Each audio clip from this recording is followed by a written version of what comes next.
Yes, so the Nephilim, this is the chair, a really uh, and very interesting part of the biblical history, and there are many theories about them, and I shall talk about one that is my favorite anyway. The most interesting theory about how they came to be simply. And well, I will mention first the other theory that is somewhat simpler or more believable, perhaps, and that is that they were descended from Seth, Adam and Eve's youngest son, and it came to be when Seth's children uh, they became uh, disobedient to God, and they started to intermingle with Cain's daughters, and so they created giants that were, well, this is the most interesting thing, is that in some versions, some of these texts, the Nephilim are actually good, and they are called heroes, that they became heroes of old. But in others, they are really these vicious, monstrous creatures. Like it is mentioned that they uh, were the scourge of humanity. That they preyed on humans, whatever that means. Perhaps they were cannibals or whatever. Maybe that would seem quite logic, since they were much bigger than humans, that they could eat humans. And yes, so it's a really mysterious topic, very from very different accounts of both how they came to existence, and how what their nature was. But anyway, uh, I think the most accepted theory, and the one that I think is most interesting, is that they were the sons or children of sons of God, as it say. But that line has been misinterpreted, and so they some have interpreted it as the sons of God means the sons of Adam and Eve, or since Adam was created by God, like in the Bible anyway. So, but the most actually what sons of God means has been really a great debate. But the other theories that these sons of God were angels, actually angels that came to earth, but they should not be confused with the fallen angels of Lucifer, because that's a totally different crew. These came after, obviously, but of their own will, not because they were banished or anything.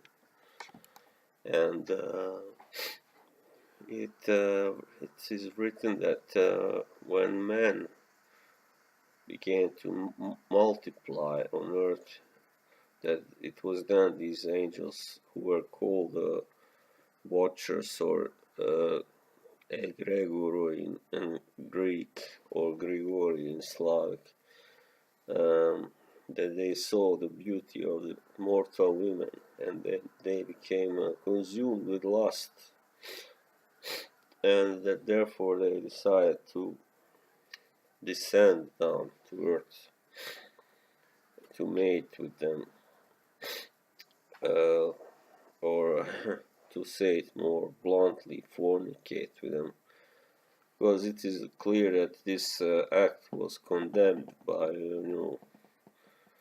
uh, the church and the Bible, and actually this is not from the Bible, but it is from the book of Enoch, where this is described, this theory.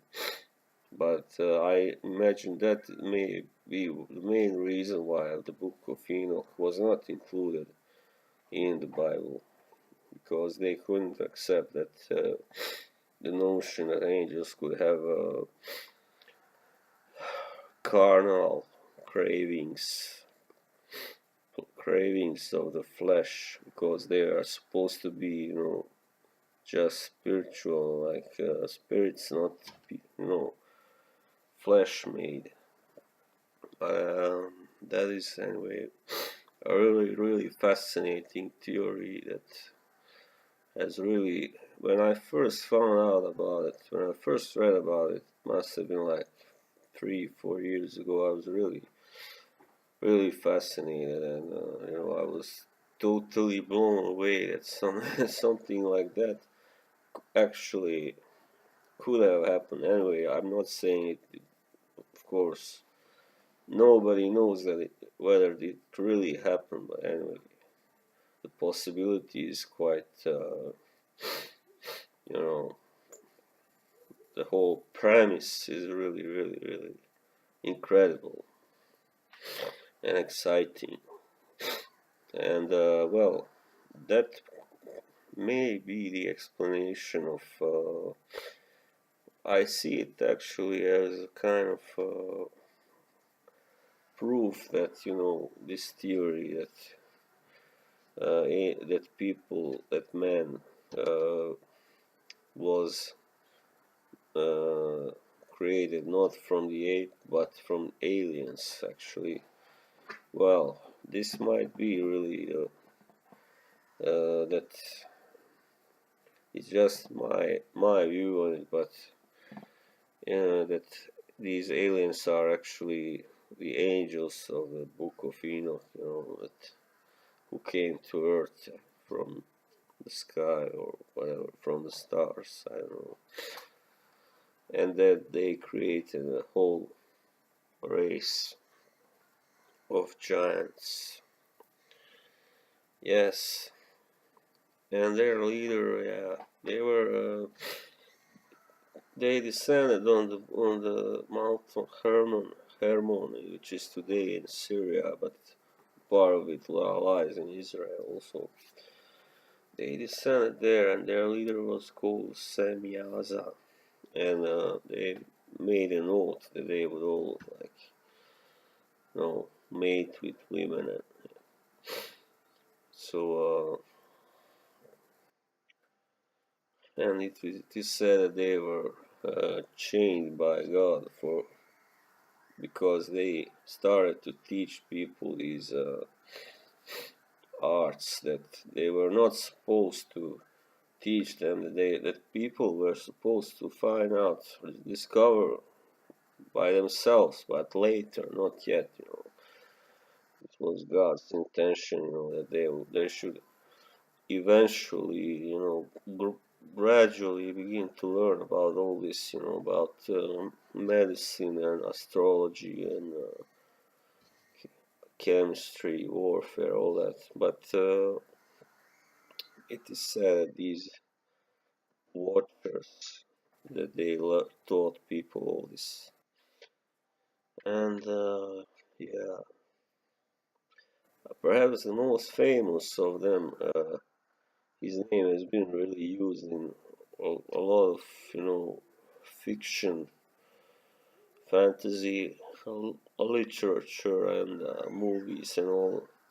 They is Azazel or Azazel, his name. It's really interesting that he was actually supposed to be one of the Watchers, actually, and well, he was later turned into a more demonic creature, of course, because he is supposed to have taught people the art of warfare and the art of makeup, like making themselves more attractive and wearing jewelry, giving them jewelry and stuff like that, teaching them how to make that.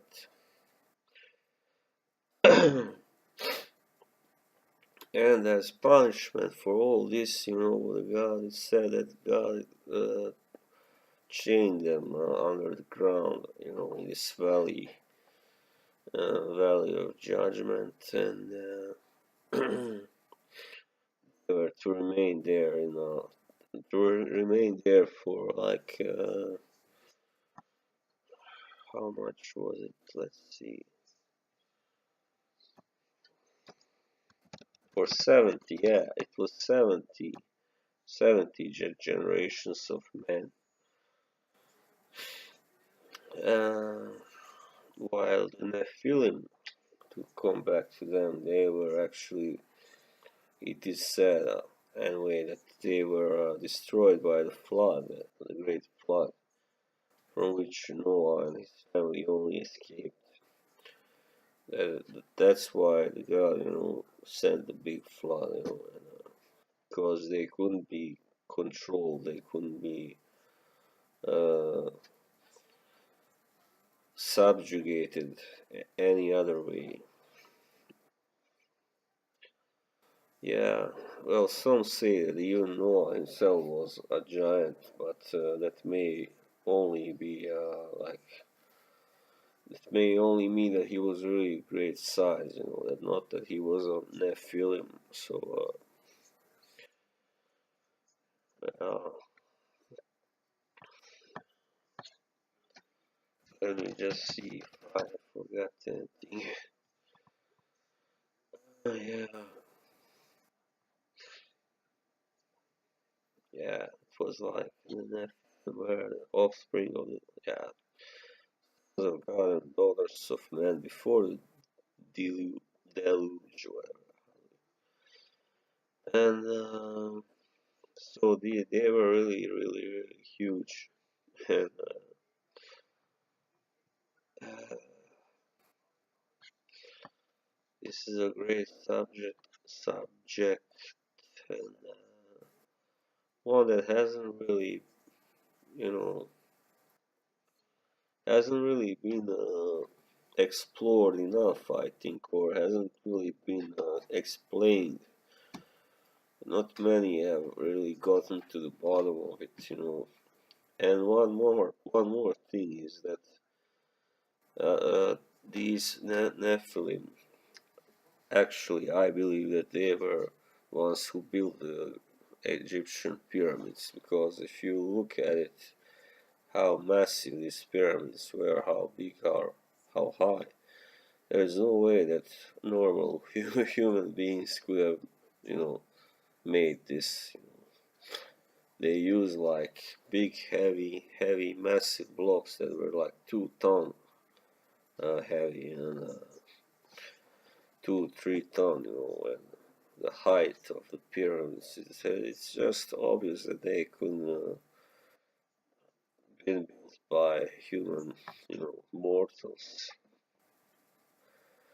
So it's interesting. So it seems that these Nephilim were really they were had spread throughout the whole, the the area between the Middle East and North Africa. So and it obviously was long ago, actually, because they found out recently that the Egyptian civilization was older than they thought by like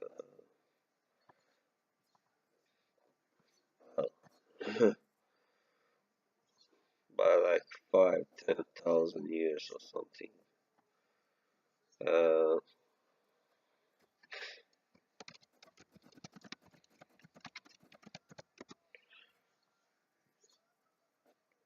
so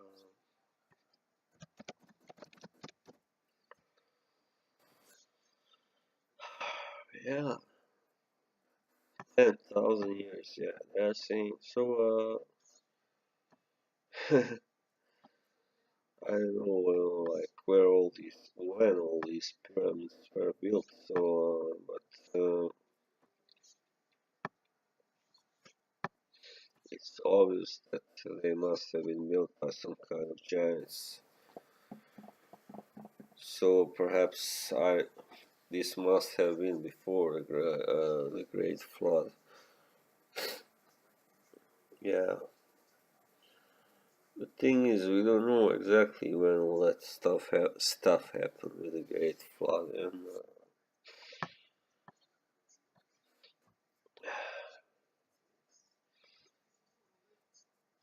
I just know that it's possible that they came into the service, of the Egyptians, and